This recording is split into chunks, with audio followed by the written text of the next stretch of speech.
Ako ang inyong Lolo Pael. At ako naman si Kabanong. At ito ang aming kwento. Tahimik ang buong bahay habang minamasdan ni Doblina ang lumang aparador sa sulok ng silid. Doon dati tutulog si Lola Bebang, ang matandang babae na tumayong magulang sa kanya mula pagkabata. Nitong nakaraang linggo lamang siya inilibing. Ngunit ang presensya nito ay tila nananatili sa loob ng bahay, sa bawat kanto, sa bawat haligi. At lalo na sa kwarto nito ngayong inaayos ng dalaga. Bahagyang nanginginig ang kamay ni Doblina habang inaangat ang lumang kumot na nakapatong sa itaas ng aparador. Doon sa isang sulok ay may isang maliit na kahon na yari sa kahoy. May ukit itong lumang simbolo na tila araw na may mata sa gitna. Bakit parang may humihila sa akin papunta rito? Anong meron? Napapakunot siya ng noo habang marahang binubuksan ng takip ng kahon. Sa loob ay nakita niya ang mga lumang liham na nakasilid sa sobre habang nakatiklop ng maayos. Ang ilan sa mga ito ay bahagyang kupas na ang tinta. Naagaw ng pansin niya ang nakasulat sa gitna ng sobre kaya pagkakuha ay binasa niya ito. Para kay Doblina, mula kay Dorina. Ha? Dorina? Pangalan niyo ng nanay ko ah. Sabi ni Lola Bebang, matagal nang patay ang nanay ko simula pagkapanganak ko pa lang. Anong ibig sabihin nito?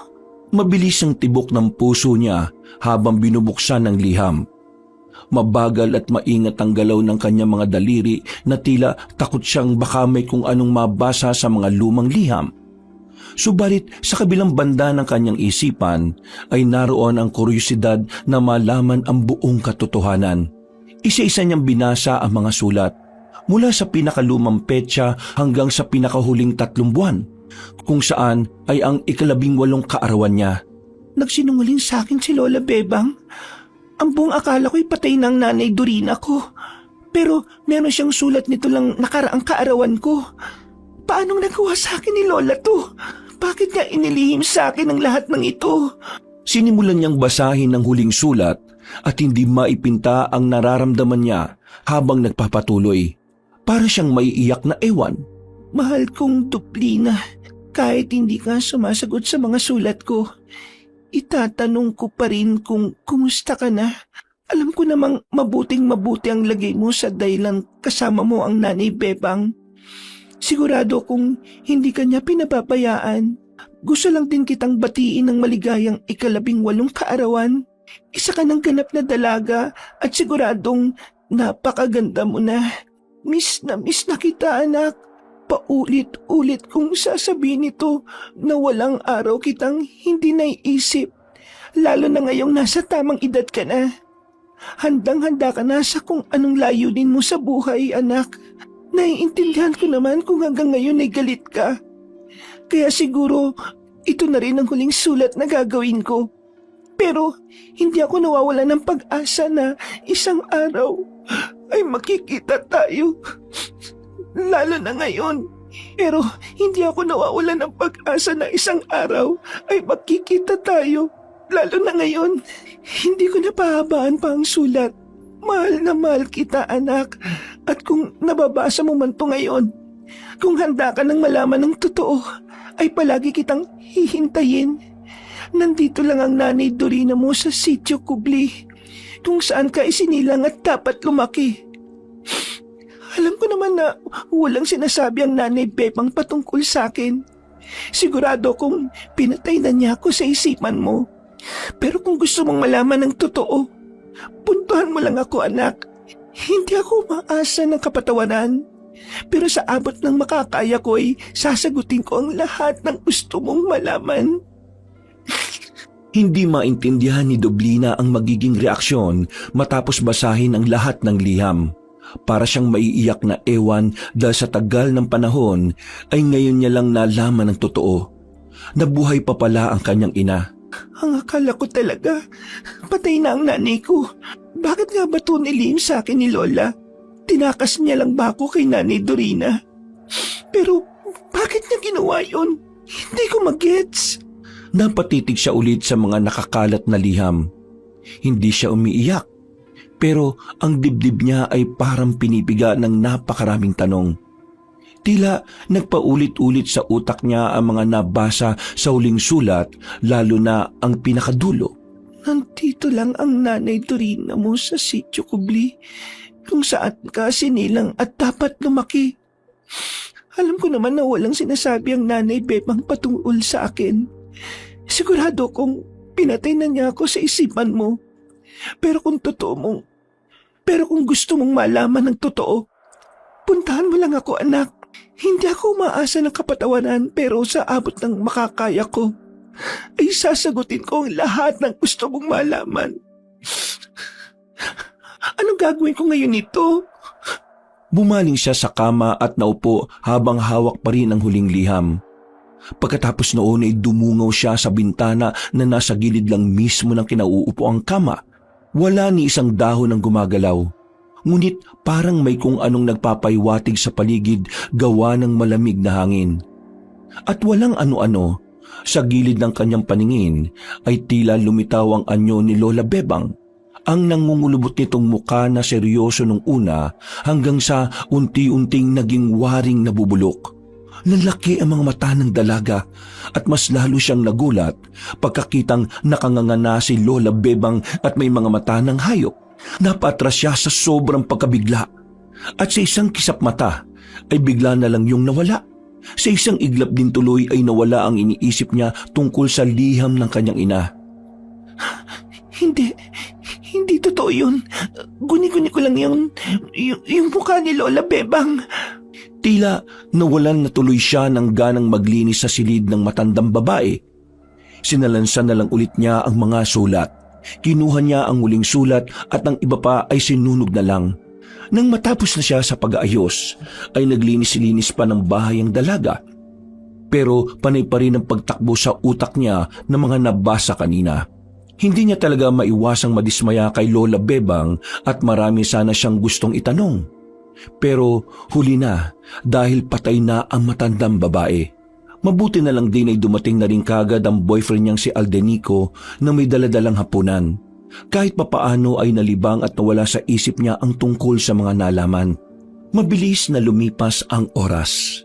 Habang natutulog ng mahimbing ang dalawa, ay sumagi hanggang sa panaginip ni Dublina ang pangyayari.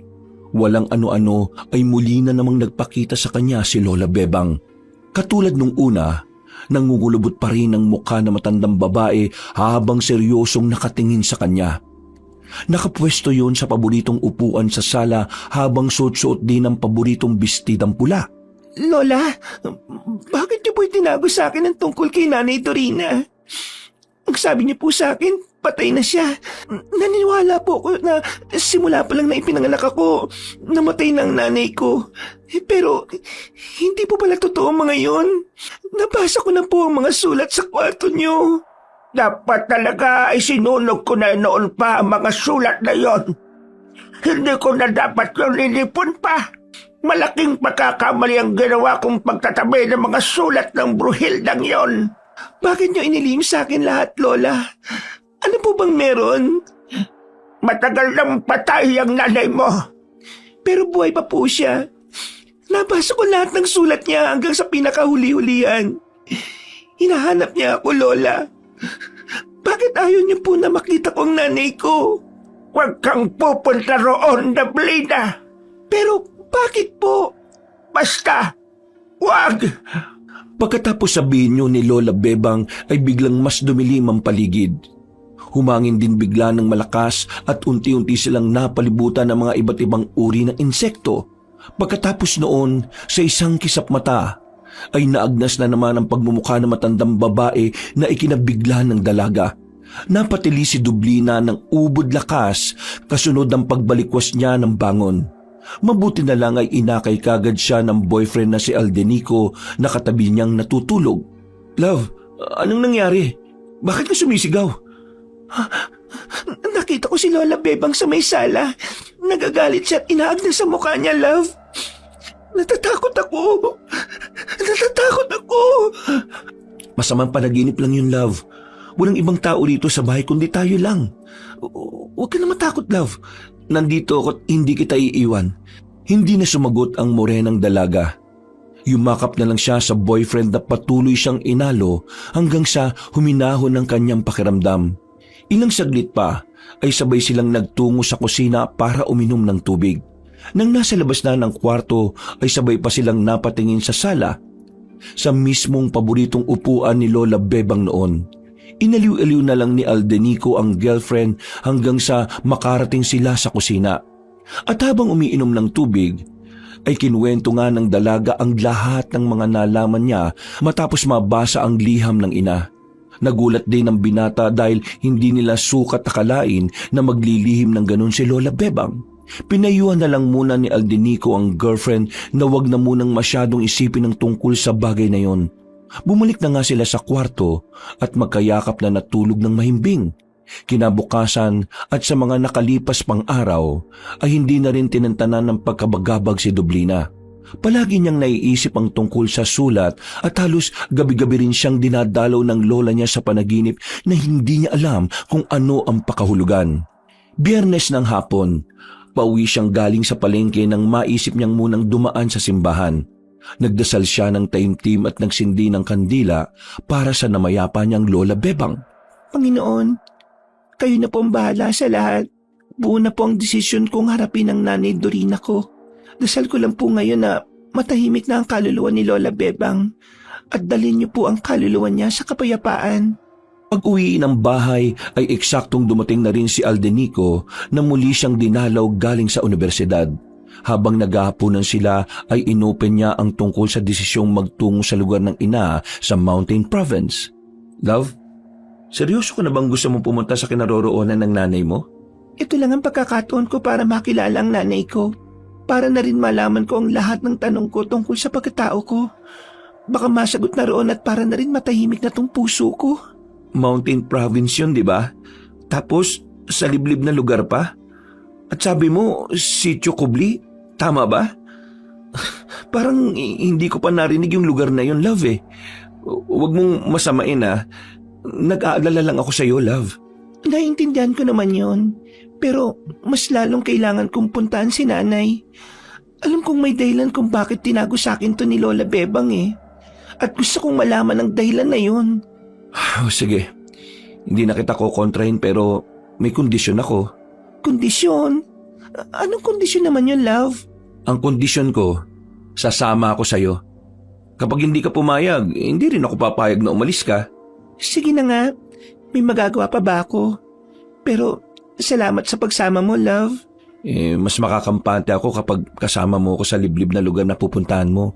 2 araw ang nakalipas, nagbiyahe na nga ang magkasintahan.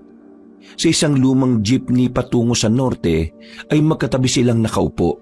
Tahimik si Dublina habang hawak-hawak ang maliit na kahon at pinagmamasdan ang madamong kabundukan. Nakatingin lang si Aldenico na naramdaman ang bigat ng iniisip ng dalaga. Pagliko ng jeep sa isang makitid na kalsada, biglang napalingon si Dublina sa bintana. Sa hindi mawaring pangyayari, ay muli na naman niyang nakita ang mukha ni Lola Bebang. Ngunit hindi ang matandang babaeng kilala niya, kundi isang nilalang na mahaba ang leeg. May mga kuko sa mukha at nangingitim ang mga mata. Nanlaki ang mga mata ng dalaga sa takot kaya napasiksik siya ng bahagya sa boyfriend. Napansin siya ng binata kaya napakunot ang noon nito. Oh love, okay ka lang ba? Parang nakakita ka ng multo at saka namumutla ka eh oh. Ha? Oo, ayos lang ako. Siguro sa biyahe lang to, love. Kanina pa kasi tayo nakaupo eh. Pagod lang din siguro at pagka-excite. Oy, sige. I-relax mo lang ang sarili mo, love. Nandito lang ako palagi sa tabi mo. Hindi kita iiwan. Salamat, love. Pagkaakbay ni Aldenico sa girlfriend, ay sabay silang napatingin sa labas. Nakampante ang dalaga nang mawala na si Lola Bebang sa kinaroroonan nito kanina. Pero sa kabilang banda ng kanyang isip ay nag-alala pa rin siya dahil sa matandang babae. Napabulong na lang tuloy siya sa sarili habang nakadantay ang ulo sa bisig ng kanyang boyfriend. Bakit ako parang minumulto ni Lola Bebang? May gusto ba siyang sabihin? Ayaw niya ba ako makita ang tunay kong ina kaya ganito siya sa akin ngayon? Makalipas ang ilang oras na biyahe mula Maynila, Tumigil ang sinasakyan nila sa tapat ng isang waiting shed na gawa sa kahoy at yero. Naagaw kagad ng pansin nila ang mga nakasulat doon gamit ang pulang pintura. Maligayang pagdating sa Sitio Kubli. Oh love, nandito na tayo. Oo nga, love. Medyo kinakabahan tuloy ako lalo eh. Sabi ko naman sa'yo na natural lang ang kabahan. Pero huwag mong isipin na nag-iisa ka dahil kasama mo nga ako. Salamat din talaga at sumama ka rito. Pagbaba nila ng sasakyan ay sabay na bumungad sa kanila ang manipis na ulap na bumalot sa paligid. Parang palaging may hamog sa lugar kahit 10 oras na ng hapon. Ang simoy ng hangin ay malamig, ngunit may kakaibang amoy na parang lumang damit na nabasa ng ulan. Tahimik din ang buong paligid. At ang kakatuwa pa ay wala ni isang sasakyan o tricycle silang nakikita. Wala rin palengke o sari-sari store. Ang kalsada ay naging makitid na daang lupa na tila paakyat sa kabundukan. Kaya medyo hingal si Aldenico habang buhat-buhat ang backpack nilang dalawa. Grabe love, kaya pala umalis na dito si Lola Bebang kasi ang hirap ng daan eh. Ha? Natigilan na ang binata nang singkitan siya ng mga mata ng girlfriend. Tumawa-tawa na lang siya habang nagpi-peace sign sa dalaga. Ikaw naman, pinasasaya lang kita para mawala yung kaba mo, love. Huwag mong gawing biro, love, si Lola Bebang. Sorry naman. Pero teka, maiba tayo. Sure na ba tayong ito na yung lugar? Oo. Nakita naman natin pareho yung nakasulat doon sa kanto kanina, di ba? Tinanong ko na rin ng ilang ulit yung kasabay nating mga pasahero. Isa nga lang daw yung lugar na Sitio Kubli rito. Oo nga. Napansin ko nga na kakaiba yung tingin ng mga pasahero kanina nung sabihin mong sa Sitio Kubli tayo pupunta eh. Para silang gulat na gulat tapos takot na ewan yung mga mukha nila. Wala naman akong pakialam sa mga reaksyon nila eh. Gusto ko lang makita ang nanay Dorina ko. Huwag ka mag-alala. Dahil ngayon makikita na natin ang nanay mo. Masasagot na yung mga tanong dyan sa puso mo, love. Kaya nga eh. Matatahimik na rin ang puso mo kapag nagkataon. Ay, sana nga love. Sana nga. Habang naglalakad sila pataas, ay napansin nila ang mga bahay na gawa sa bato at kahoy. Karamihan ay luma na at tila iniwan ng mga dating nakatira. May mga mata ring pasimpleng sumusulyap sa kanila mula sa mga bintana.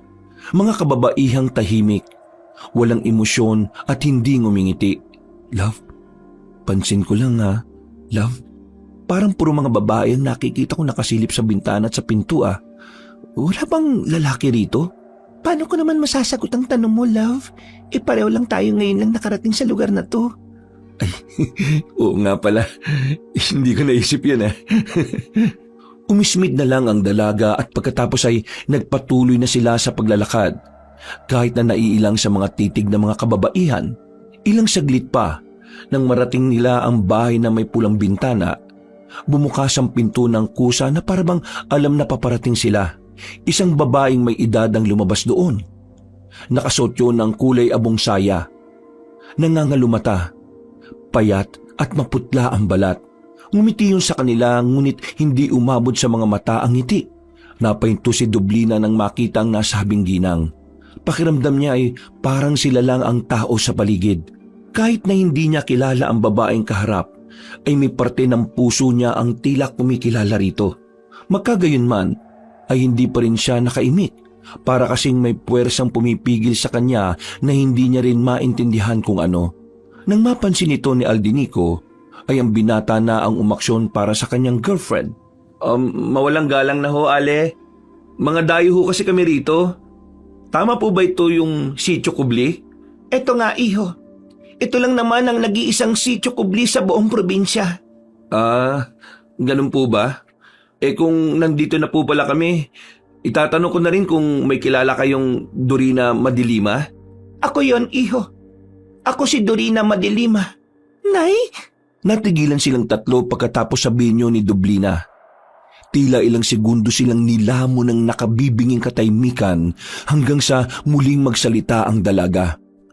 Ako po to, Nay. Si Dublina. Dublina, anak ko, ikaw na ba talaga yan? Nanay Dorina.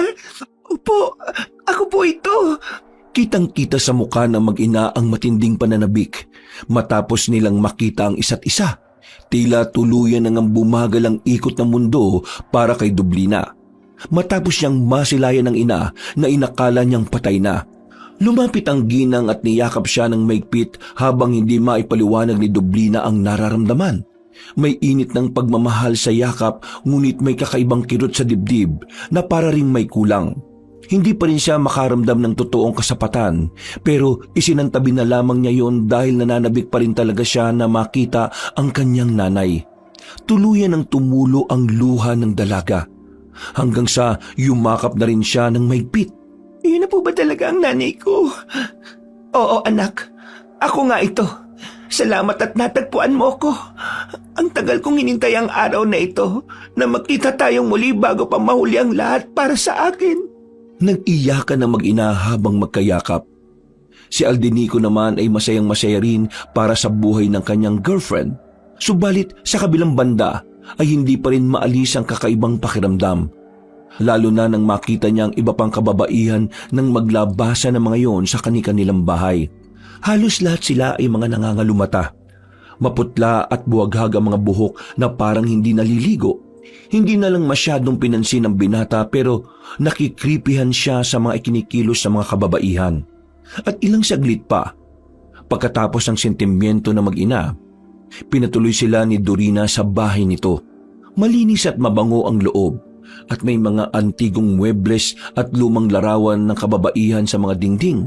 Ang mga mata ng larawan ay tila nakasunod sa bawat kilos ni Dublina. May isang babae pa ang dumating na siyang nag-asikaso ng makakain nila. At habang nakaupo at nagkakasiyahan sa sala, ay nagpatuloy ang kanilang pag-uusap tungkol sa mga bagay-bagay.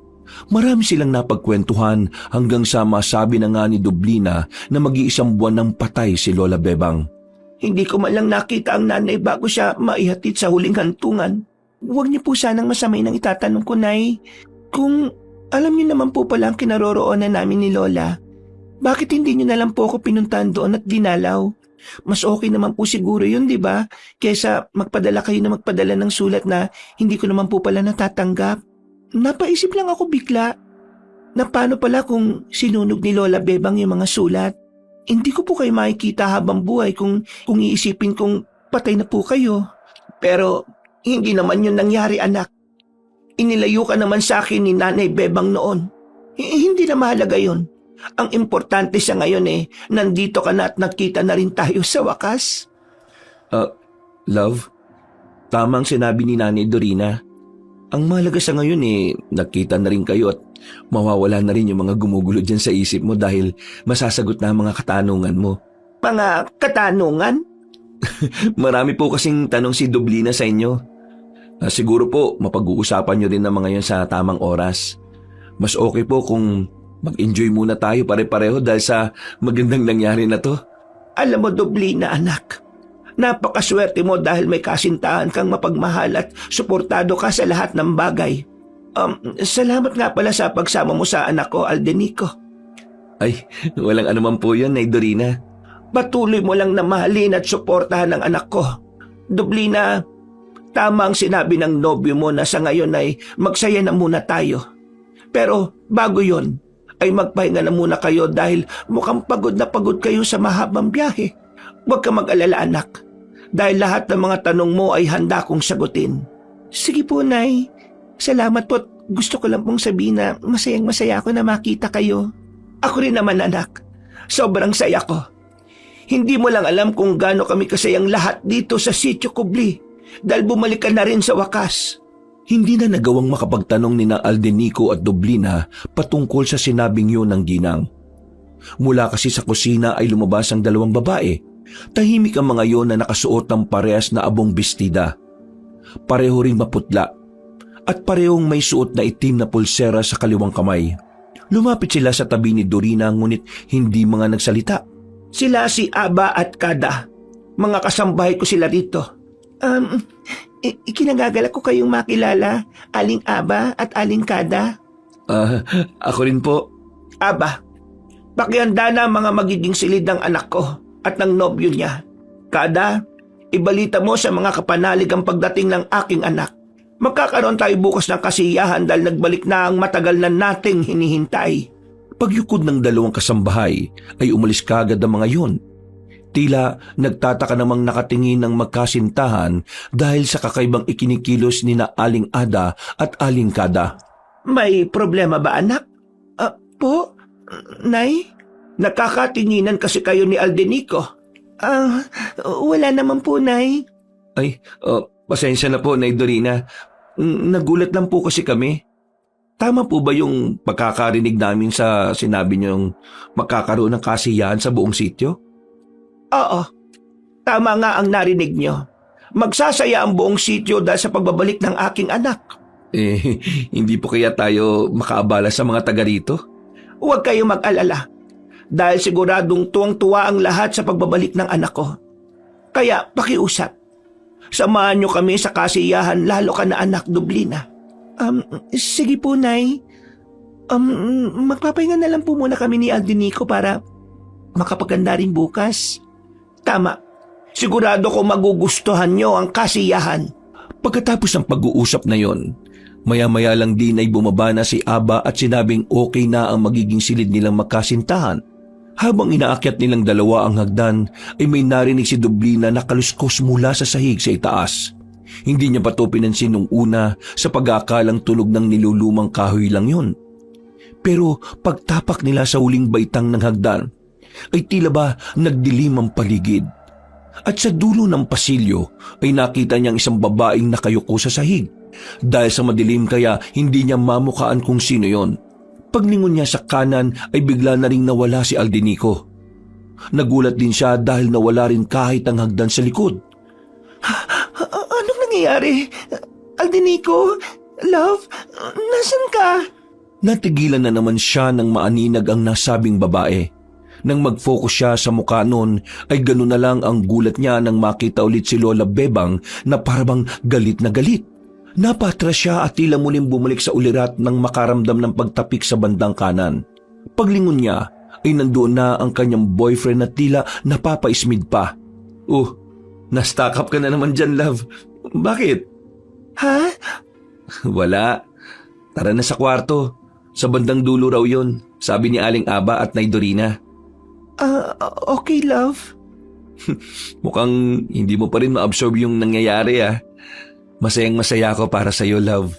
Dahil sa wakas, nakita na kayo ng nanay mo. At magpapaparty pa siya bukas sa buong sityo. Kaya nga Baka naman mamaya pwedeng ako naman ang pasayahin mo, love. Pasaway ka talaga. Mabilis na lumipas ang oras at pinagbigyan nga ni Dublina ang hiling ng kanyang boyfriend. Pagkatapos nilang magsiping ay nakatulog ng mahimbing ang binata.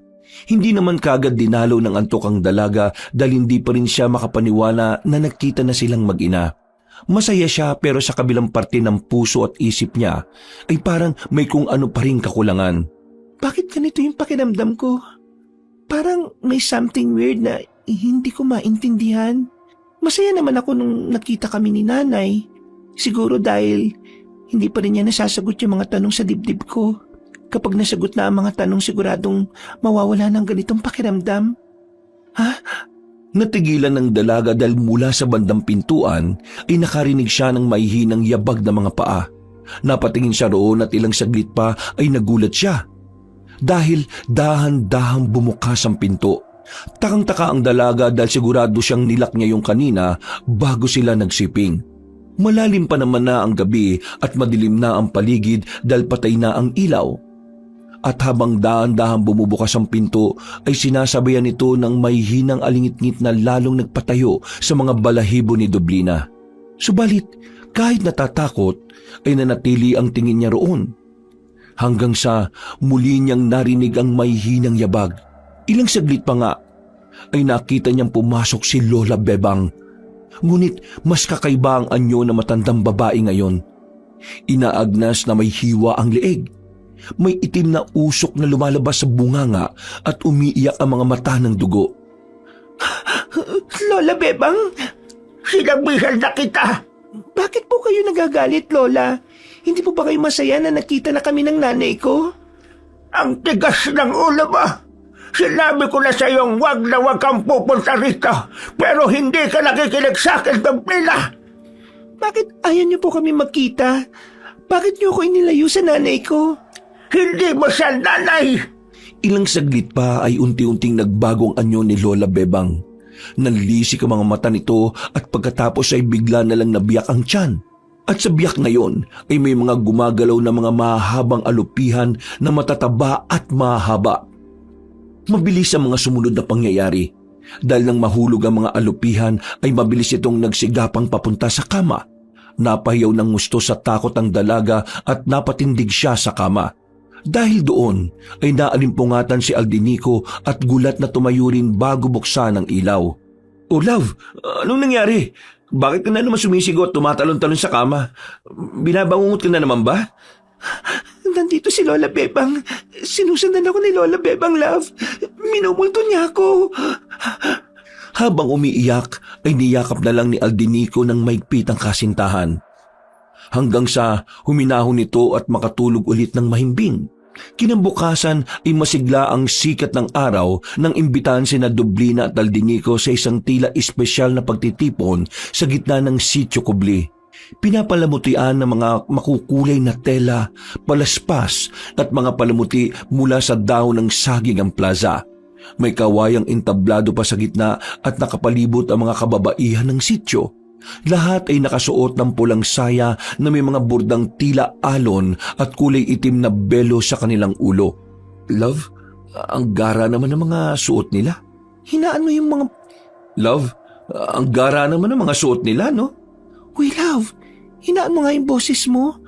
Nakakaya kung marinig ka nila. Totoo naman yung sinabi ko, di ba? Alam ko naman yun. Pero siyempre, respetuhin natin ang mga kasanayan nila. Nasa probinsya tayo at isang sitio. Doon sa pag-aaral namin sa humanities, ay may kanya-kanya raw talagang practices sa mga tao, lalo na sa mga probinsya. Alam ko rin naman yun. Sadyang napaka-weirdo lang talaga. Pero, yan na nga natin yun. Para naman to sa kasiyahan ng pagbabalik mo eh. Makijoy na lang tayo sa kasiyahan na meron sila.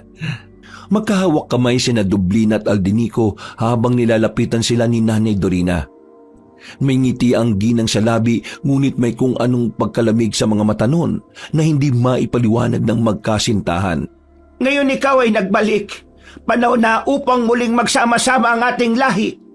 Magdiwang tayo sa maghapong ito. At mamayang gabi ay magsasagawa kami ng ritual ng pagbubuklod. Magsasama-sama ang inyong lahi? Ang ibig kong sabihin nakasama ko na ulit ang aking kalahi. Laman ng aking laman at dugo ng aking dugo. Lahat kasi ng mga kababaihan rito, ang turing namin sa isa't isa ay magkakapatid o magkakamag-anak. Kaya ko nasabing ating kalahi. Ganun po pala. Ang sweet naman talaga ng nanay mo, love. Napakaswerte mo. Nawala man si Lola Bebang pero nandito naman na yung nanay mo na sigurado kung handa kang suportahan sa lahat ng bagay. Tama ka, iho. Maswerte din sa iyo ang anak ko dahil hindi mo siya pinababayaan. Nakasuporta ako sa pagmamahalan niyong dalawa at nawa kayo na talaga magkatuluyan hanggang sa wakas. Dahil nararamdaman ko na hindi ka katulad ng ibang lalaki, Aldinico. Maraming salamat din po, Nay Dorina. Matanong ko lang po pala, kahapon pa namin napansin ni Dublina ang tungkol dito eh. Bakit po pala walang mga kalalakihan dito sa sityo? Kitang-kita na biglang nag-iba ang hilatsa ng mukha ng ginang. Tila ba dumilim yun at tumalim ang kanyang mga tingin kaya bahagyang nailang ang binata. Napansin din ito ni Dublina kaya napaikpit ang pagkahawak niya sa kamay ng boyfriend. Pasensya na sa tanong ko kung medyo insensitive okay lang po kahit huwag yun na pong sagutin, Nay Dorina. Hindi, ayos lang. Sasabihin ko rin naman ang tungkol dyan. Ang totoo niyan dati ay marami rin talagang kalalakihan sa lugar na ito pero may nangyaring hindi inaasahan. Sa tamang panahon ay malalaman nyo rin ang tungkol doon. Pero sa ngayon, magsaya na muna tayo at pumunta na sa plaza dahil nakahanda na ang mga pagkain para sa ating salo-salo. Pagdating nilang tatlo sa plaza ay sinalubong sila ng mga tao. Hindi alam ni Dublina kung matutuwa ba siya o maiilang, pero ramdam niya ang mainit na pagtanggap ng mga taga roon. Tuwang-tuwa rin si Aldinico dahil ngayon lang sila nakaranas ng ganoong klase ng pagtanggap mula sa mga tao. Napuno ng tawanan, kwentuhan at masasayang gawain sa buong plaza habang nakakainan ng masasarap na nakahain. Nang magkaroon ng oras ang mag-ina na makapag-usap, ay tinanong na nga ni Dublina ang ina patungkol sa maraming bagay. Nasagot man, pero tila hindi na kontento ang dalaga sa ilang sagot, lalo na sa dahilan kung bakit siya inilayo ni Lola Bebang. Ilang saglit pa, nang umalis si Nanay Dorina, ay siya namang paglapit ni Aldinico sa dalaga. Napansin ng lalaki na tila tahimik ang kanyang girlfriend at malalim ang iniisip. "Oh love, bakit ang tahimik mo na naman? Hindi ka ba masaya sa party na to?" Masaya ako, love. Napapaisip lang ako sa sagot ni nanay sa tanong ko kanina. "O bakit? Ano bang tanong mo?" Kung bakit ako nilayo rito ni Lola Bebang. "O anong sabi niya?" Nagkaroon lang sila ng hindi pagkakaunawaan. "O yun naman pala eh. Di nasagot na yung tanong ng puso mo." Hindi ko alam, love. Pero parang basta, hindi ko rin maintindihan. Parang hindi ako satisfied sa sagot ni nanay. Sigurado kung may mabigat na dahilan si Lola. Kung ano man ang mabigat na dahilan ni Lola Bebang, malalaman at malalaman mo rin yan sa tamang panahon. Sa ngayon, love, magsaya na muna tayo. Tara, makisayo tayo sa kanila. Hinatak na nga ng binata ang girlfriend at nakisaya sila sa mga nagsasayawan sa gitna ng plaza. Kahit papaano ay naibsa ng mga naiisip ni Dublina dahil sa mainit na pagtanggap ng mga taga-sityo. Mabilis na naman ang paglipas ng oras. Nagtuloy-tuloy ang kasiyahan at pagsapit ng gabi habang pinapaligiran sina Aldico at Dublina ng mga nakukumpulang kababaihan ay sinimulan ang kakaibang selebrasyon. Sa simula ay tila isang simpleng pista o kasiyahan lamang ang nagaganap. May pagkain, sayawan at tawa ng mga kababaihan. Ngunit habang lumalalim ang gabi, ay tila nag-iiba ang ihip ng hangin. Isa-isang lumalabas sa mga kababaihan mula sa bawat bahay. Suot pa rin ang pulang saya at may hawak na itim na kandila. Bukod doon ay may mga nakamaskara na. Nakatinginan sina Aldico at Dublina dahil sa pagtataka. Pero mas lalo silang nagulat nang makita si Aling Aba at Aling Kada na may mga daladalang buhay na manok na kanilang inakyat sa entablado. Nakilala nila yon dahil walang suot ng maskara, hindi katulad ng ibang mga kababaihan na nakapalibot habang may hawak na mga kandilang itim. Kasunod din na Aba at Kada si Nanay Dorina na may hawak naman na isang maliit pero matulis na patalim. Doon mas lalong na-weirdoan ng magkasintahan. Kaya pasimpleng napakapit si Dublina sa boyfriend. Anong ginagawa nila, love? Hindi ko rin alam, love. Pero hindi ba, sabi mo, baka parte ng kultura nila ito? Kinakabahan ako Manood na lang tayo ng tahimik. Wala naman siguro silang gagawing masama sa atin. Isa-isa na ngang sinindihan ng mga kandilang hawak ng bawat isa. Pagkatapos noon ay tila iisang tinig na lang ang maririnig sa buong paligid. Isang paos na awit na wari alay sa kung anong nilalang na hindi nakikita. Ramdam na ramdam ni Dublina ang pagdaloy na matinding kilabot sa buo niyang katawan. Kaya mas lalong napaigpit ang paghawak niya sa braso ng boyfriend. Seryosong-seryoso naman si Aldinico habang pinagmamasdan ang kung anong ritual na ginagawa ng mga kababaihan. At ilang saglit pa, habang nagpapatuloy ang tila paus na awitan, sa tuktok ng entablado ay lumapit si Nanay Dorina. Inangat niya ang hawak na patalim at saka lumibot ng tingin hanggang sa matapat siya kay Dublina at Aldinico. Pagkataka ay sumenya siya sa mga kasama na biglang tumahimik at sabay-sabay na nagtaas ng mga kandilang itim na nakasindi. Mga kasama, ang tagpong ito ang isa sa pinakamasayang parte ng ating buhay. Nagiyawan ng mga kababaihan na lalo lang nagpadagdag ng kaba sa dalaga. Nagpatuloy naman ang binata sa pagmamasid sa mga nangyayari kahit sadyang napaka-weirdo na ng gabi. Nagbalik na nga ang anak ko. At sa pagbabalik ng anak ng liwanag ay inaalay natin ng dugo upang mapanumbalik ding muli ang lakas ng ating angkan na matagal nang nawala. Love, anong sinasabi ng nanay mo? Parte pa rin ba ito ng kultura ng mga taga-probinsya? Ewan ko, love. Hindi ko rin alam. Bago pa tuluyang matapos ng dalaga ang pagsasalita, ay nakita na nila ang ginawa ni Nanay Dorina. Sa isang iglap ay pinugutan noon ng ulo ang mga buhay na manok na hawak ni na Aling Aba at Aling Kada. Tumilamsik ang dugo nito sa lupa at tila ito ang hudyat ng kakaibang sayawan ng kababaihan. Isa-isang sumayaw ang mga babae sa paligid ng plaza. Kumakampay ang kanilang braso na parang mga pakpak ng paniki. Umiikot sila ng mabilis at umiindak na parabang sinasapian. Umalingaw-ngaw ang mga saya at ang ilan sa kanila ay napapamura at tumatawa na parang baliw. May nakita pa nga sila Aldinico at Dublina na nagpupunit ng damit hanggang tuluyang lumantad ang kahubaran. Anong ginagawa nila, love? Para silang nawawala sa sarili ha.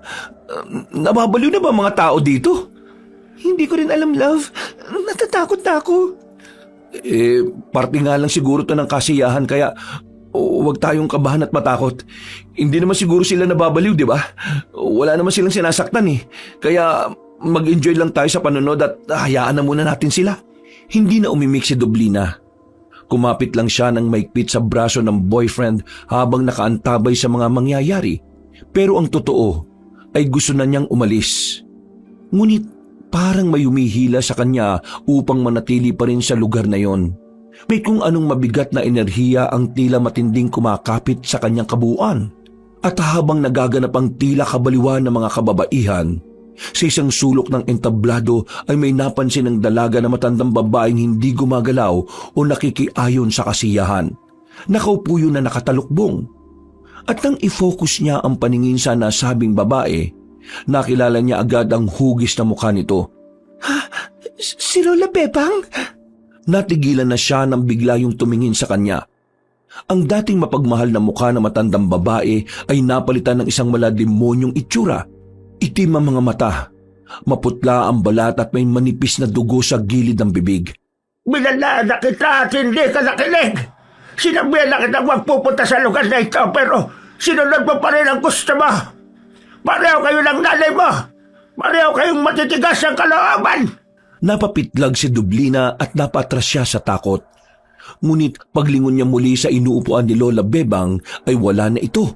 Iniisip niya na naman baka guni-guni lang ang lahat. Pero ramdam niya ang panginginig sa kanyang tuhod. Love, ayos ka lang ba? Ha? Tinatanong ko kung ayos ka lang ba. Tapos na sila sa pagkabaliw ni Leo. Tingnan mo. Paglingon ng dalaga sa entablado ay pababa na ang Nanay Dorina niya kasunod sina Aling Aba at Aling Kada. Tumigil na rin ang mga kababaihan sa ginagawa at tila bumalik ang lahat sa normal. Nagkasiyahan ulit at nagkainan pero hindi na na-enjoy pa ni Dublina ang gabi. Nang lumapit ang kanyang ina ay kaagad niya itong kinausap. Nay, pwede na po bang umuwi na? Bakit? Bakit ka uuwi na kagad, anak? Ano po kasi? Natatakot ba kayo sa nakita nyo kanina? Hindi nyo ba nagustuhan ang pag-aalay na yon? Ano po kasi, Nay, Ayos lang naman, anak. Alam kong nagulat kayo pareho ni Aldinico sa mga nakita nyo. Kahit naman siguro ay matatakot at magtataka na pagkakamalang kaming mga baliw sa aming ginagawa. Sadyang ito lang talaga ang kasanayan dito sa Sitio Kubli. Kapag nagtagal ka pa rito makakasanayan mo rin ang lahat. Opo, siguro nga po. O siya, sige. Umuwi na kayo sa bahay at dito lang kami. Kailangan naming magpaiwan ni na Aba at Kada para sa mga tao. Ako nang bahala magsabi sa mga taga-sitio na umuwi na kayo ng nobyo mo. Maraming salamat, Nay. Pasensya na rin po talaga. Ay nako, huwag kang humingi ng pasensya, anak. Sige na't umuwi na kayo sa atin at matulog ng mahimbing. Maraming salamat po, Nay. Uuwi na po kami ha. Habang paalis, ay ramdam na magkasinta ng mga matang nakatingin sa kanila. Para bang hinahabol sila ng mga malilisik na tingin ng kababaihan pero hindi na nila masyadong pinagtuunan ito ng pansin. Nang makauwi na, ay kaagad nagkandado ng silid ang dalawa at nahiga sa kama.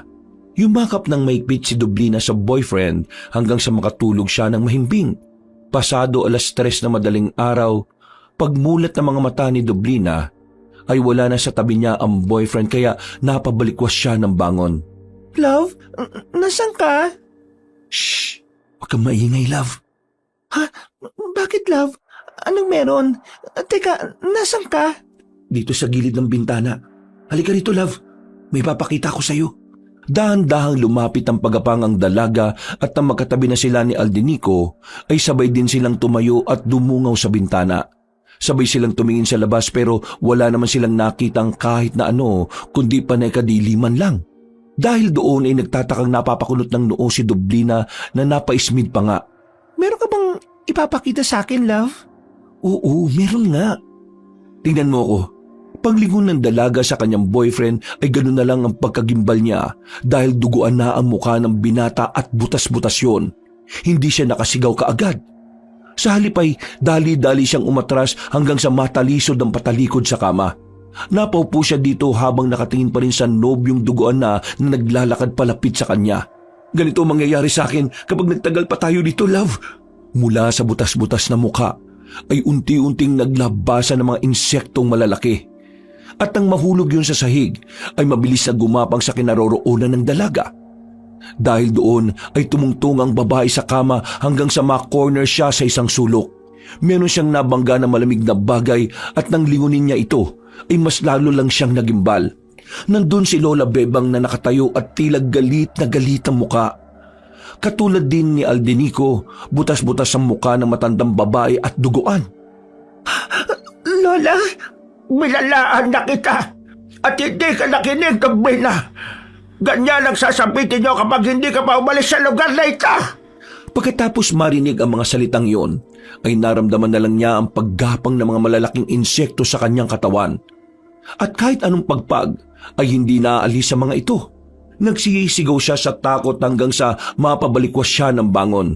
Pagpaling sa kaliwa, ay nakita niyang mukha ni Aldenico na punong-puno na naman ng pag-aalala. "Oh, love, binabangungot ka na naman." Umiiyak na yumakap ang dalaga kaya inalo-alo na lang siya ng boyfriend. Kinabukasan at sa mga sumunod pang mga araw ay tila unti-unti nang bumubukas ang pinto ng katotohanan. Habang nag-iikot si Aldenico upang tumulong sa pag-igib ng tubig, ay napansin niyang maraming kababaihan ang hindi lumalabas sa umaga. Kapag tinatanong niya kung bakit minsan lang lumabas ang mga babae ay wala naman siyang nakuha na matinong sagot. Natanong na rin niya kay Nanay Dorina, Aling Aba at Aling Kada patungkol dito. Pero ang sinasabi lang ng mga yon ay maselan sa sinag ng araw ang karamihan sa mga kababaihan. Ito raw ang dahilan kung bakit karamihan sa kanila ay mapuputla ang mga balat.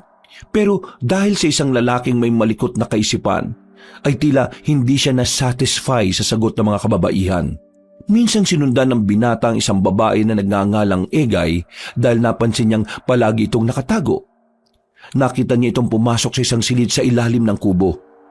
Nang silipin niya ito sa siwang ng pinto, ay laking gulat niya nang makita ang babae na tila nahahati ang katawan mula sa bewang. Mula sa tiyan nito ay gumagapang ang mahahabang insekto na parang mga higanteng alupihan na lumalabas at gumagapang palabas ng bahay. Natigilan si Aldenico sa sobrang pagkagulat at napasandal siya sa pader habang pilit na pinipigil ang sarili na mapasigaw. "Ha? Totoo ba yung nakita kong yun? Halimaw si Aling Egay? Kailangang malaman to ni Nanay Dorina at ang iba pa. Delikadong babaeng yun kaya pala palaging tatago." Dali-dali siyang umalis sa lugar na yon. Subalit sa kasamaang palad ay nakita siya ni Aling Egay na dali-daling umaksyon. Dinambahan siya ng ginang na nag-iba na ang anyo ng muka bilang isang nilalang na tinatawag na bruhildang aswang. Isa itong uri ng aswang na kusang nabibiyak ang katawan at naglalabas ng malaalupihang nilalang mula sa tiyan. Ang mga eksekto ay pumapasok sa bahay ng mga tao upang manira ng laman loob. Ang bruhang ito ay biyasa sa panggagayuma at pagmamanipula ng tao. "Parang awa mo na! Huwag mo akong patayin! Hindi ako magsasalita tungkol sa nakita ko!" Dapat lang. Pero paano ako makakasiguro, ha? Kailangan siguro na kainin ko muna kahit isa sa mga daliri mo sa kamay o paa para gawin mo yung mga sinasabi mo, binata. "Wag! Please! Parang awa mo na! Hindi talaga ako magsasalita! Pangako! Lahat ng sasabihin mo ay gagawin ko! Basta wag mo lang ako sasaktan o! Basta wag mo lang ako sasaktan o! Kahit sino man dito sa amin sa baryo!" Talaga? Gagawin mo ang lahat ng sasabihin ka? "Oo! Maniwala ka sa akin! Basta wag mo lang ako sasaktan o papatayin! Kung ganon, makipagsiping ka sa akin. Ha? Kung hindi mo yung gagawin ay papatayin lang kita. At kapag patay ka na, sisipingan pa rin kita dahil matagal ng panahon nang walang lalaking napapatpat sa lugar na ito. Alam mo bang maraming kababaihan sa sityo ang sabik na sabik sa'yo? Hindi lang kami makagalaw dahil nasa pangangalaga ka ni Inang Dorina. Pero ngayon, naalaman mo na ang sikreto ko. Wala nang dahilan pa para pigilan ko ang sarili ko sa pagnanasa ko sa'yo. Sumipi ka sa akin kung ayaw mong mamatay. Parang awa mo na. Huwag mong gawin to sa akin. Kapag pumayag ka sa gusto ko, walang mangyayaring masama sa'yo. Susunod ka lang at ako na ang bahala. Sa tuwing gustuhin ko makipagsiping, ay kailangan mong pumayag hanggang sa mapunlaan mo na ako. Sa pagkakataong yon, ay mahigitan ko na ang mayabang na Dorina na yon. Kaya umayong ka lang. Nagkakaintindihan ba tayo? O kailangan pang may mamatay sa inyo bago ka sumunod sa mga gusto ko? Dahil sa takot ay wala na ngang nagawa si Aldinico kundi ipaubaya ang sarili niya sa bruhildang aswang. Ayaw niya man itong mangyari sa kanila, ay wala siyang mapagpipilian kundi ang sumunod para hindi mamatay. Eksaktong pagkagat ng dilim ay umuwi siya ng bahay na punong-puno ng putik ang katawan. Nang makita siya ni Dublina ay labis na nag-alala ang dalaga. Anong nangyari sa iyo, love? Ha? Ayos lang ako, love. Nadulas lang ako doon at dumauso sa bandang poso. Huwag mo na akong alalahanin. Sabi ko naman sa iyo, bukas ka na ulit mag-igib eh. O sige na, magbanlaw ka na muna. Kukuha ko ng mga damit mo sa kwarto. Pagtango ng binata ay naglakad na kagad siya papuntang kusina. Nang makita niya si Nanay Dorina, Aling Aba at Aling Kada, ay napahinto siya bigla. Para kasing sumisinghot-singhot ang mga yon sa hangin na hindi niya maunawaan. At eksaktong pagdating ni Dublina dala ang damit ng boyfriend, kaya napansin niya rin ang kakaibang ikinikilos ng tatlo. Bakit, Nay? Wala naman, anak. Nagtataka lang ako at maputik ang nobyo mo. Saan ka lang galing, Aldinico? Sa balon po, Nay.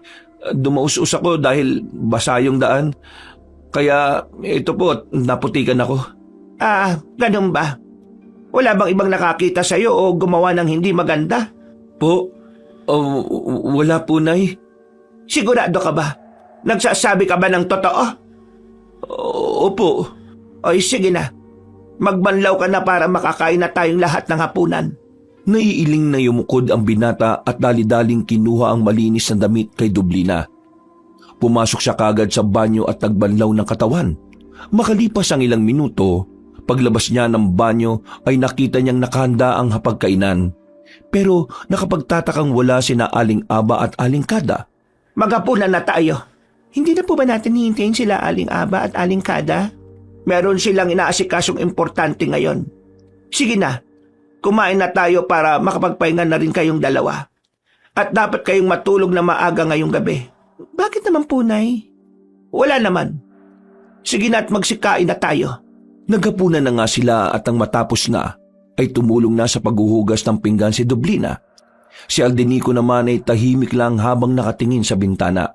Iniisip niya kasi ang nangyari sa kanila ni Aling Egay kanina at hindi niya matanggap na pinagsamantalaan siya ng isang bruhildang aswang. Napakuyom siya ng kamao at gusto niyang maiyak pero ayaw niyang ipakita sa mga kasama ang nararamdamang bigat. Maya-maya pa, nang nasa kwarto na sila ni Dublina, ay niyakap niya ng maigpit ang girlfriend na walang kamalayan sa mga nangyari. Hanggang sa pareho na nga silang dinalo ng antok at nakatulog ng mahimbing. At katulad ng mga tipikal na gabi, ay muli na namang dumalaw si Lola Bebang sa panaginip ni Dublina. Kahit tila nasasanay na ang dalaga, ay natatakot pa rin siya. Lalo na ngayong kakaiba ang dating ng panaginip niyang yon. Hindi na ito mga babala, kundi ipinakita sa kanya ni Lola Bebang ang mga tagpo sa nakaraan. Nakikita niya ang sanggol na bersyon ng sarili niya. Karga ni Lola Bebang habang nagtatago sa kakahuyan. Sa malayo ay naghahabulan ng mga kababaihan. Hubad at duguan ng tiyan. Tila sumisigaw at sumasamba sa buwan. At sa di kalayuan ay nakarinig siya ng nakakakilabot na boses. Tinig na parang galing sa ilalim ng lupa. Kaya habang nakamatsyag sa pangyayari ay napapayakap ng maigpit ang dalaga sa sarili. Ano tong nangyayari? Ano tong ipinapakita sa akin ni Lola Bebang? Bakit niya bitbit ang sanggol na ako? At sinong tinatakasan nila? Apo, hindi ka nila dapat makuha. Hindi ka magiging katulad nila. Hindi ka magiging kampo ng kasamaan. Hindi ako papayag. Anong ibig sabihin nito? Lola, Bago pa matapos ang dalagang pagsasalita, ay nakarinig ulit sila ng mga nakakakilabot na pag-ungol ng kung anong nilalang.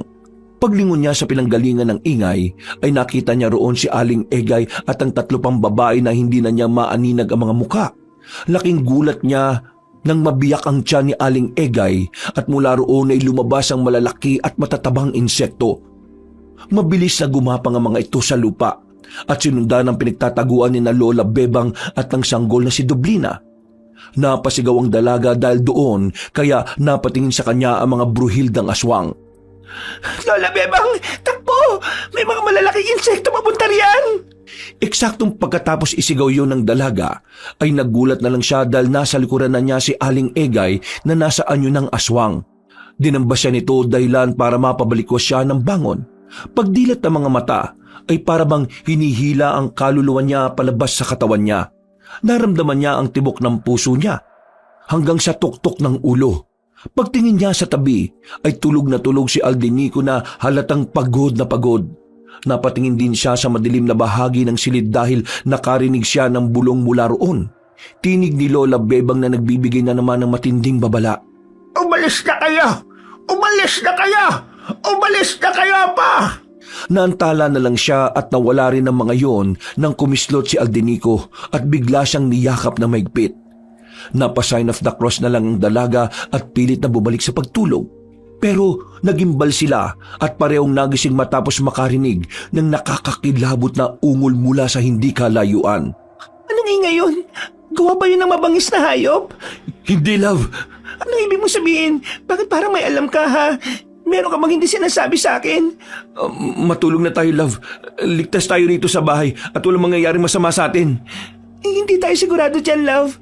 Tara't samahan mo kung gisingin si nanay. Hindi ako makakampante hanggat hindi ko sila nakikita. Wala nang nagawa si Aldenico kundi ang sumunod sa girlfriend. Sa ilalim ng malamlam na liwanag ng buwan, sumalubong sa katahimikan ng Sitio Kubli ang nakakapanindig balahibong sigawan mula sa timog silangan ng nayon. Lumika ng tensyon sa hangin ng mga kaluskos sa kakahuyan at ang tila pag-ungol ng mga hayop na hindi naman karaniwan sa kabundukan. Pagbaba galing sa 2nd palapag, ay kaagad tinungo ng dalaga ang silid ng ina. Pero ganun na lang ang gulat niya dahil nakabukas na ang pinto nito at wala ng tao sa loob. Ganun din ang silid ni na Aling Aba at Aling Kada. Dahil tuloy doon ay mas lalong nabahala ang dalaga. Wala sila, nanay. Saan sila nagpunta? Baka kung ano nang nangyari sa kanila gawa ng nakakakilabot na tunog na yun sa labas. Hanapin natin sila. Huwag tayong lalabas, love. Delikado. Teka, paano mo nalamang delikado, ha? May alam ka bang hindi mo sinasabi sa akin? May halimaw sa labas. Halimaw? Hindi na naituloy ni Aldico ang pagsasalita dahil biglang bumukas ang pinto sa sala at pumasok si Nanay Dorina kasama sina Aling Aba at Aling Kada. Dahil doon ay nakahinga ng maluwag ang dalaga matapos makitang ayos lang ang lagay ng ina. Nay, saan po kayo nanggaling? At ano po yung tunog na yun? Parang sigaw na mabangis na hayop. Anak, may kailangan kang makita. Nahuli na namin si Egay at alam namin ang ginawa niya sa iyo, Aldenico. Hindi nakaimik ang binata dahil doon. Hindi na rin nakapagtanong pa si Dublina dahil pinasunod na silang lahat sa labas. Ilang saglit pa, pagdating sa plaza ay nakita nilang lahat si Aling Egay na napapalibutan ng mga sulo sa gitna. Nakagapo siya, duguan at tila wala ng malay. Sa paligid niya ay nagsasayawan ng mga kababaihan ng Sitio Kubli na ipinagtaka ni na Dublina at Aldenico. Anong nangyayari dito, Nay? Bakit nakagapo si Aling Egay? Dahil taksil siya. Taksil? Ano pong ibig niyong sabihin? Saka teka lang po, ano yung sinasabi niyo kanina na ginawa niya rito kay Aldenico, Nay? Bakit hindi mo nalang tanungin ang nobyo mo, anak? Siya lang ang makakasagot ng tanong na yan. Love, ano itong sinasabi ni nanay, ha? Naguguluhan ako. Ano ba nangyayari na hindi ko alam? Ano yung sinasabi mong halimaw? Si Aling Egay, love. Halimaw si Aling Egay? Oo, love. Nang mapatingin si Aldinico sa paligid at kay Nanay Dorina, ay meron siyang biglang napagtanto. Matapos siyang ma-realize sa mga bagay, ay nanlaki ang mga mata niya habang napapatingin sa ina ng kanyang girlfriend. Diyos ko po, hindi lang si Aling Egay ang halimaw. Anong ibig mo sabihin, love? Lahat sila rito, sa Sitio Kubli.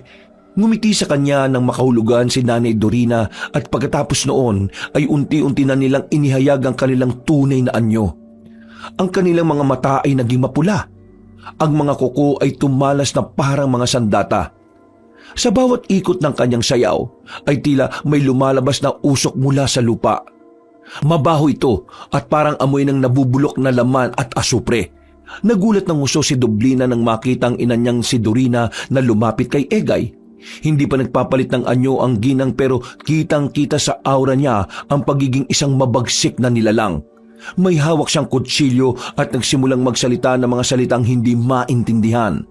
Sa pakiwari nila ay parang sinaunang wika ng mga nilalang ng dilim. Pagkatapos noon ay nag-anyo ng bruhildang aswang si Aling Egay na galit ang pagmumuka. Alam kong hindi mo ako patatawarin, kaya ginawa ko na ang gusto ko. Masaya akong mamamatay dahil nasuway ko ang isa sa mga bagay na pinagbabawal mo. Nakatikim din ako ng lalaki at magkatulad na tayo. Hindi tayo magkapareho! Walang kabog-abog na sinaksak ng ginang sa leeg si Aling Egay. At nang makita yun ni na Dublina at Aldinico, ay napatutop na lang sila pareho ng bibig. Sumirit ang masaganang dugo mula roon hanggang sa unti-unting nangisay si Aling Egay. Pinagsasasaksak pa siya sa tiyan ng maraming beses hanggang sa mawalan na ng buhay. Kailangan na nating umalis dito, love! Tara na! Ha? Mga halimaw sila, love! Kahit ang nanay mo, isa rin siyang aswang! Hindi mapaniwalaan ni Dublina mga sinabi ng kanyang boyfriend. At nang lumingon sila kay Nanay Dorina, doon nga sa unang pagkakataon ay nakita nila ang tunay na anyo ng ginang. Ang kanyang balat ay parang nilulumot at ang tiyan ay dahan-dahang nabibiyak. Mula roon ay gumapang palabas ang isang mahaba at maraming paanan nilalang na mistulang higanteng alupihan. Gumapang ito papunta sa katawan ni Egay at pumasok sa kanyang bunganga. Napasok kasi Dublina sa nasaksihan habang si Aldinico naman ay hindi makapaniwala dahil sa takot. Tara na, love! Umalis na tayo sa lugar na ito! Hindi na nakapagsalita ang dalaga dahil sa sobrang pagkagimbal. Hinatak na lang siya ng boyfriend at tumakbo nga sila palayo sa plaza. Narinig pa nila ang mga kababaihang unti-unti na ring nag-aanyong mga bruhildang aswang hanggang sa tila tumahimik ang paligid. Hindi man nila alam kung saan papunta ay mas pinili nilang lumayo sa lugar na yon bago pa tuluyang mapahamak.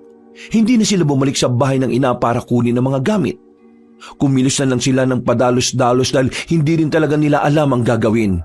Nang makalayo na sila sa kabahayan, ay bigla na lang huminto si Dublina at biglang umiyak. Bakit, love? Napapagod ka na ba? Gusto mo ipasa na kita? Natigilan na si Aldinico nang makita niyang umiiyak na nang umiiyak ang girlfriend. Napagtanto kasi ng babae ang tungkol sa panaginip niya tungkol kay Lola Bebang. Nanumbalik ang mga yon sa isip niya kaya mas lalo siyang napaiyak. Niyakap ni Aldinico ng maigpit ang dalaga habang inaakay pa rin palayo sa lugar na yon. Huwag ka mag-alala, love. Makakalis tayo dito papunta sa ligtas na lugar. Kung nakinig lang ako sa mga sinabi ni Lola Bebang, ilang beses na siyang nagbigay ng babala sa akin sa panaginip pero hindi ako nakinig sa kanya eh. Tama siya. Ang tigas talaga ng ulo ko. Huwag mong sisihin ang sarili mo, love. Hindi ito ang oras para dyan. Salamat, love. Tara na, dahil siguradong hindi papayag ang nanay mo na basta-basta tayo makaalis dito. Nagpatuloy nga sila sa pagtahak ng madilim na daan hanggang sa marinig na nga nilang nakakakilabot na huni ng mga bruhildang aswang. Naabutan na nila tayo. Bilisan mo, love. Kumapit ka lang sa akin. Diyos ko po, ayaw ko matulad kay Aling Egay. Hindi pa man sila nakakalampas sa karatula ng Sitio Kubli, ay biglang sumulpot ang 6 na bruhildang aswang sa kanilang harapan. Naglalaway ang mga yun na tila hayok na matikman ang kanilang sariwang dugo at laman. Ang sabi ni Inang Dorina ay dalhin namin kayo ng buhay sa kanya. Lalo ka na, Dublina. Sabit na rin kaming matikman at masimpingan ka, lalaki. Pero hindi ba pwede? Ayaw naming matulad kay Aling Egay na punong-puno ng pagtataksil. Lubayan nyo na kami! Hayaan nyo na kami makalis sa lugar na ito! Pakiusap, sige na naman. Padaanin niyo na kami. Kalilimutan na namin itong nangyari at wala kaming pagsasabihan na kahit na sino. Parang awa niyo na po. Hindi pwede kagustuhan ninyo. Kailangan ka rito, Dublina, dahil matagal na panahon ka na namin hinintay. Ikaw ang sagot sa pagpapalakas ng kapangyarihan namin para tuluyan kaming makalaya sa sitya. Mapapatay niyo muna ako bago niyo makuha ang girlfriend ko. Darating din tayo dyan, binata. Pero bago yon, ay kailangan mo na namin kayong ibalik upang masimulan na ang ritual ng pagsasali ng kapangyarihan. Pinalibutan na sila ng mga bruhildang aswang, kaya nabalot na ng takot ang dalawa. Ang totoo rin kasi ay hindi nila alam ang gagawin. Wala naman silang ibang sandata para malabanan ng mga halimaw na kaharap. Nagsimula ng kumilos sa mga aswang. Ngunit bago pa sila makuha ng mga bruhilda, ay biglang may sunod-sunod na putok ng baril. Mula sa baku-bakong kalsada ay lumabas ang mga sundalong armado. Nangunguna sa kanila si Kapitan Franco, isang matipuno at mapanuring sundalo na may determinadong mga mata. Naligaw kasi sila habang pauwi galing sa isang misyon. Narinig din nila ang sigawan kaya dali-dali nilang pinuntahan ang pangyayari. Hanggang sa makita na nga nila ang mga aswang na nakapalibot kay Dublina at Aldenico. Dahil doon ay nagpulasa ng mga aswang pero dalawa sa kanila ang tinamaan kaya hindi kagad nakalayo. Kayong dalawa, pumunta kayo rito, madali kayo! Dali-dali nga tumakbo ang magkasintahan hanggang sa makapagkubli sila sa likod ng higit 10 sundalo. At nagsimula na nga ang matinding sagupaan. Ang mga nangihinang bruhildang aswang ay nilapitan nila Kapitan Franco, Private Deril at Private Trillion. At pinaulanan ng mga bala hanggang sa mawala na ng buhay. Ang ibang mga nagtakbuhan ay umangil ng umangil matapos makitang napatay na ang kanilang mga kasama. Dahil doon ay naghagi si Kapitan Franco ng pulang pailaw. Nang magliwanag ang paligid ay tumambad nga sa kanila ang iba pang aswang na pasalakay pa lang. Ang mga sundalo ay nagpaputok habang ang mga bruhilda ay naglalabas sa mga insekto mula sa kanilang tiyan. Ang mga higanteng alupihan ay gumagapang sa mga puno at dalawa kagad ang nakuhang sundalo na hinahatak sa dilim. Mag-ingat kayo sa mga insekto. Hihilahin kayo ng mga yan sa dilim. Ganun ba, bata? Tikman nila to! Bumunot si Kapitan Franco ng granada at hinagis yun sa area kung saan hinatak ang mga sundalo. Ilang segundo lang ay isang malakas na pagsabog ang naganap at nagtalsika ng mga wasak-wasak na laman ng mga aswang. Ilang segundo lang din ay nakita nilang tumatakbo na pabalik ang dalawang sundalo na nahatak kanina. Bilisan niyo tumakbo pabalik dito! Kundi kayo ang papuputokan ko! Bago pa matapos ni Kapitan Franco ang pagsasalita, ay nagulat na lang silang lahat nang biglang may kung anong dumaan sa harap ng dalawang sundalo. At sa isang iglap ay naputol ang mga ulo ng mga yon na humandusay sa sahig. Pagkatapos noon ay lumabas na nga sina Aling Eva, Aling Kada at Nanay Corina na nasa anyong bruhildang aswang na rin. Anak, Dublina, bumalik ka na at sinisiguro ko sa iyong hindi nadadanak pa ng dugo rito. Anong sinasabi ng halimaw na yon? Manahimik ka dyan, kutong lupa. Dahil kinakausap ko pa ang anak ko. Isa pang sabat mo ay uubusin ko kayo mga sundalo ng pinong-pino. Wala akong ititira kahit na kuko. Natahimik ang bigla si Kapitan Franco habang sina Aldico naman at Dublina ay hinarap ang pinuno ng mga bruhildang aswang. Hindi mo matatakasan kung sino ka, Dublina. Ikaw ang tutupad sa matagal na naming inaasam-asam, ang makalaya sa sityo. Hindi niyo ako kabahagi. Naintindihan ko na kung bakit ako nilayo sa inyo ni Lola Bebang dahil hindi ako katulad ninyo. Kaya hindi ako papayag na masayang mga pinaghirapan ng lola ko. Hindi ako ang magiging katuparan ng mga kagustuhan niyo. Mga halimaw na lang ang kaluluwa.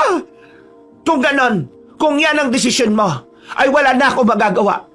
Mga kasama, wala kayong ititirang buhay sa mga yan maliban kay Dublina. Hindi mamamatay ang babaeng yan hanggang sa hindi matupad ang gusto natin. Sabay-sabay na umungol ang mga bruhildang aswang at sa pagtaas ng kamay ni Nanay Dorina ay saka sila sumalakay. Dahil doon ay napasigaw ng malakas si Kapitan Franco sa mga kasama na maging handa. Kaagad nilang inilabas ang mga pailaw at sabay-sabay ding hinagi sa mga aswang. Nang masilaw ang mga yon ay nagpaputok na sila ng baril. Mamamatay kayong lahat at magiging pagkain namin! Kayo mamamatay dito at hindi kami! Habang nagkakagulo ay sinamantala na nga ni na Aldico at Dublina ang pagkakataon. Sa payo rin ni Kapitan Franco ay nilisan nila ang lugar na yon. kasama sina Private Diril at Private Drilon. Subalit natunugan ni Nanay Dorina ang tagpong yun kaya bigla rin siyang nawala sa dilim. Nalaman naman ni Kapitan Franco ang galaw ng pinunong aswang kaya sumibat din siya at ipinaubaya sa mga kasama ang pakikipaglaban. Ilang saglit pa ay nagtagpo na nga sina Dublina at Nanay Dorina. Nagtagpo rin ang kanilang mga tingin. At sa isang iglap, humugot si Aldinico ng kutsilyo mula sa tagiliran ni Private Diril at sinalakay ang pinunong aswang. Tinamaan ang ginang at napatras, ngunit hindi pa rin bumagsak ng basta-basta. Ha! Akala niyo ba'y basta-basta lang ako mapapabagsak ng kanyang sandata o kahit ng bala ng baril? Hindi rin kita papayagan na makuha ang gusto mo. Poprotektahan ko si Dublina. Kung ganon, kailangan mo nang mamatay! Sasalakay na ng buong puwersa si Nanay Dorina nang biglang umarang sina Private Diril at Private Drilon. Pero bumuka ang tiyan ng ginang at mula roon ay sumulpot ang dambuhalang alupihan. Sumugod yun sa dalawang sundalo kaya nali sila ng landas at nang makita ng pinunong aswang na wala ng ibang tutulong kay Aldinico at Dublina ay napahalakhak siya. Anong gagawin mo ngayon, Aldinico? Paano mo ililigtas ang anak ko sa kamay ko mismo? Bakit hindi mo nalang siya ibigay mismo sa akin? Total, anak ko naman siya at isa pa. Hindi ka nakarapat-dapat sa kanya. Nakipagsiping ka na sa taksil na si Egay. Nay, tama na, pakiusap. Huwag niyong sasaktan si Aldinico. Sige po, sasama na ako sa inyo. Ha! Mabuti kung ganon. Hindi ako papayag. Hindi mo makukuha si Dublina. Muling sumalakay ang binata pero madali lang siyang naiwasan ng bruhildang aswang. Ngumiti yun at nang sasalakay na sa kanya ay eksakto naman na dumating si Kapitan Franco at mabilis na umatake. Ilang beses na inundayan ng saksak ng Ginoo sa likuran ng halimaw. Nakapaglabas pa yun ng higanting alupihan na umatake sa hita ni Kapitan Franco. Pero nahiwa niya rin ng mga kutsilyo. Nang matumba sa sahig ang Ginoo, ay dinambahan siya ng aswang. Pero si Aldinico naman ang sumalakay at pinagsasasaksak niya din sa likod ang aswang na umaangil ng umaangil. Nang mahawakan ng binata ay binalibag siya sa malayo. Mabuti na lang at sa puno siya tumama at di gaanong nasaktan. Pero nabalian siya matapos mahulog mismo doon. Sinamantala ni Kapitan Franco ang pagkakataon. Walang kaalam-alam ang pinunong aswang na bumunot na ng granada ang lalaki. Pagbuka ng biyak sa tiyan ay hinagis doon ng matapang na sundalo ang granada na kaagad ding sumabog. Hiwa-hiwalay na nagtalsika ng katawan ni Nanay Dorina at lumagpak pa ang mismong kalahati ng katawan sa harap ni Dublina. Dahil doon ay napaupo ang dalaga sa sobrang pagkagimbal. Ikaw ang magpapalaya sa amin sa pagkakakulong sa sityo. Pilit na inabot ng ginang ang anak niyang gulat na gulat pa hanggang sa tuluyan na siyang nawalan ng buhay. Kasunod din noon ay isa-isang naglusaw ang mga alupihan na umatake sa mga sundalo. Kitang-kita rin nila kung paanong unti-unting matuyot ang iba pang bruhildang aswang na kalaban. Habang nakatingin si Dublina sa walang buhay na ina, ay unti-unting tumatagas ang luha sa kanyang mga mata. Iika-ika namang lumapit si Aldinico at niyakap siya ng maigpit para aluin. Love, tapos na. Wala na sila. Makakauwi na tayo. Ano ba mga yon? Parang ngayon lang ako nakakita ng ganong klase ng halimaw ah. Mga bruhildang aswang po sila, sir. Ayos ah. Magandang experience to sa mga sundalo ko. Nakakainis lang at namatayan ako ng mga kasama. Paano ko kaya ito ibabaliwanag sa headquarters? Bakit hindi niyo po sabihin na nakasagupa tayo ng mga aswang? Ikaw talaga. Sa tingin mo paniniwalaan ako kapag sinabi ko yon. Baka matanggal pa ako at mapagkamalang may sayan. Sige na, tumayo na kayo dyan. Isasama ko kayo sa headquarters para magamot din kayo. Maraming salamat po, sir. Kapitan Franco na lang.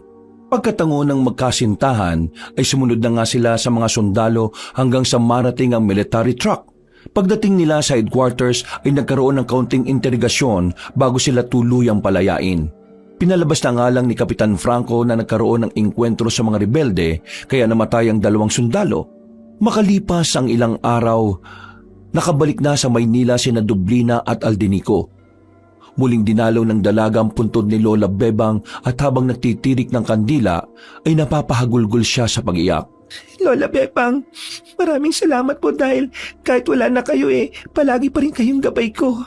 Hindi ko po malilimutan ang mga ginawa niyong kabutihan sa akin. Pasensya na po kung hindi ako nakinig sa mga pinapahiwatig niyo sa panaginip. Lola, magpahinga na po kayo kung saan man kayo naroroon at huwag niyo na po akong alalahanin pa. Natuto na po ako sa matinding pagkakamali kaya hindi na ako uulit pa sa mga pagsuway. Mahal na mahal ko po kayo, Lola. Maraming salamat po. Wakas,